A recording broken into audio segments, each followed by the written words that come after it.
오늘의 도시락. 현미밥 조금 넣고 채소 듬뿍 넣고 맛있는 도시락을 만듭니다.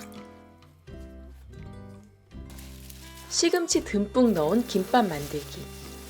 부담 없고 맛있는 채소 김밥이에요. 시금치 꼭 준비해 주세요.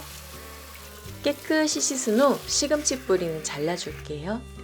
이 불그스름한 뿌리 부분에 비타민이 정말 많습니다. 반찬으로 먹을 때는 자르지 않아요. 달달해 보이죠? 끓는 물에 데쳐 주어야 합니다. 물 끓는 동안 다른 재료 준비해요. 어묵 가늘게 잘라주세요. 당근은 얇게 채 썰어주세요. 끓는 물에 시금치 데쳐주세요. 뿌리부터 넣고 30초 정도 데쳐줍니다. 먼저 데친 시금치 건져내고 남은 시금치 데쳐줍니다.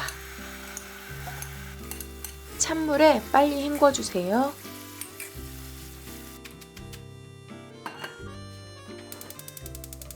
물기 닦은 프라이팬에 어묵 볶아주세요.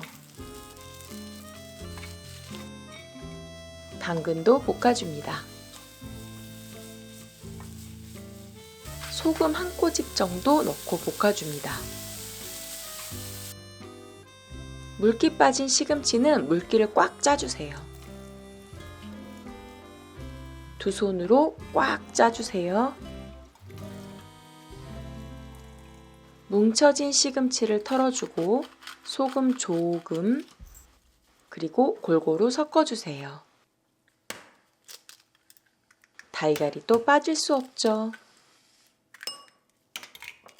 달걀 껍질은 넣지 않아요.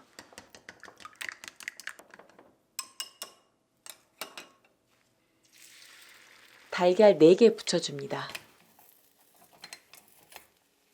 약한 불에서 서서히 그리고 도톰하게 길게 잘라주세요.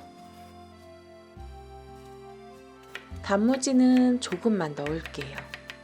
얇게 채 썰어주세요. 밥도 다 됐습니다. 참기름과 소금 조금 넣고 섞어주세요.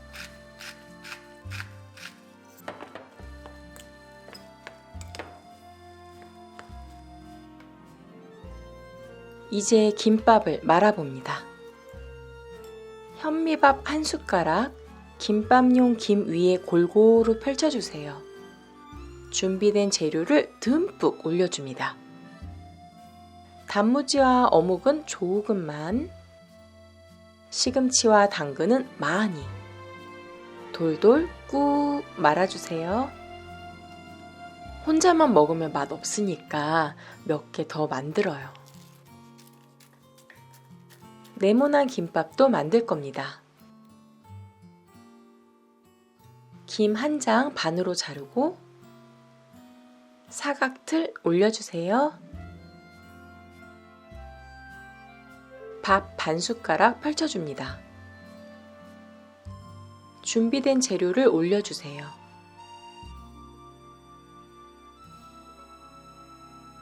만약에 사각틀이 없다면 네모난 햄통을 이용해도 괜찮습니다. 재료를 모두 넣었다면 밥 반 숟가락 또 올려주세요. 얇게 펼쳐서 꾹 눌러줍니다. 김으로 잘 감싸줍니다. 김 풀리지 않게 겹친 부분을 아래로 두세요. 하와이안 무스비처럼 만들면 또 다른 맛이 느껴집니다. 같은 재료지만 모양을 다르게 만들어 보세요. 먹는 즐거움이 생깁니다. 햄통을 이용할 때는 랩을 넣어주세요. 나와라. 얍. 이렇게 접어주면 끝. 김밥을 자를 때는 칼에 참기름을 발라주세요. 밥알이 달라붙지 않고 잘 잘립니다. 김밥 꽁다리는 바로 먹어야 또 맛있죠. 사각김밥도 잘라주세요. 맛있어 보이는 김밥. 김밥 공다리는 빼서 부족해 보일 수 있어요. 그래서 달걀을 더 준비합니다. 달걀 삶아주세요. 남은 재료는 다져주세요. 남은 밥과 섞어서 꼬마 주먹밥을 만듭니다. 손으로 뭉쳐도 괜찮고 꼬마 주먹밥 틀을 이용해도 괜찮아요. 주먹밥 틀에 넣고 꾹꾹 간편하게 만들 수 있습니다. 떼굴떼굴 꼬마 주먹밥 나왔습니다. 도시락통을 채워줍니다. 삶은 달걀은 반개에 방울토마토도 넣어주세요. 완벽한 도시락입니다, 여러분. 도시락 같이 드실 분? 김밥 도시락 같이 먹어요. 우린 다음 영상에서 또 만나요. 그럼 여러분, 안녕!